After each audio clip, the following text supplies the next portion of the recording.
صوبہ خیبر پختونخوا کے brand ambassador برائے سرمایہ کاری اور سیاحت عابد زمان خٹک اپنا عہدہ سنبھالنے کے بعد پہلی بار برمنگھم ایئرپورٹ پہنچے تو باقی عہدیداران اور کارکنان نے ان کا شاندار استقبال کیا، ہار پہنائے اور خوشی سے مٹھائیاں بھی تقسیم کی۔ اسی پر دیکھیں گے برمنگھم سے عابد کاظمی کی رپورٹ۔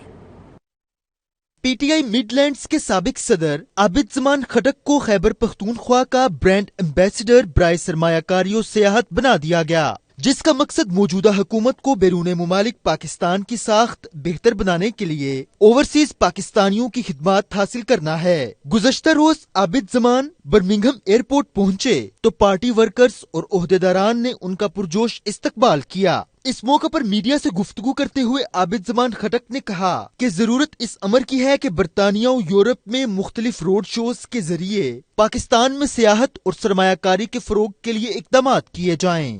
میں اپنے گورنمنٹ کا بہت تھینکفل ہوں، مشکور ہوں ان کا کہ انہوں نے اس چیز کو ریکگنائز کیا کہ اوورسیز پاکستانی جو کہ کام کرتے ہیں تو ان کو صلہ ملے گا، جو ہارڈ ورک کریں گے، جو کمٹمنٹ، جو ٹائم دیں گے۔ تو یہ ایک ایگزامپل ہے۔ اس سے پہلے بھی ہمارے جنرل سیکرٹری کو ایجوکیشن کے حوالے سے ٹاسک دیا گیا ہے، تو یہ دوسرا مجھے دیا گیا ہے۔ انشاءاللہ میری کوشش ہوگی کہ اپنے ٹیم کے ساتھ چل کے اس جو ٹاسک دیا گیا ہے یہ صرف ایک عہدہ نہ ہو بلکہ اس پہ کام بھی کیا جائے اور جس مقصد کے لیے دیا گیا ہے وہ پورا ہو۔ بہت بڑے بڑے ڈیلیگیشنز آ رہے ہیں انویسٹمنٹ کے حوالے سے۔ انہوں نے مزید کہا کہ میری تعیناتی سے اوورسیز کمیونٹی کی حوصلہ افزائی ہوئی ہے، جس کا اظہار کمیونٹی نے آج استقبال میں کیا ہے۔ رپورٹنگ ٹیم کے ہمراہ عابد کاظمی، 92 نیوز برمنگھم۔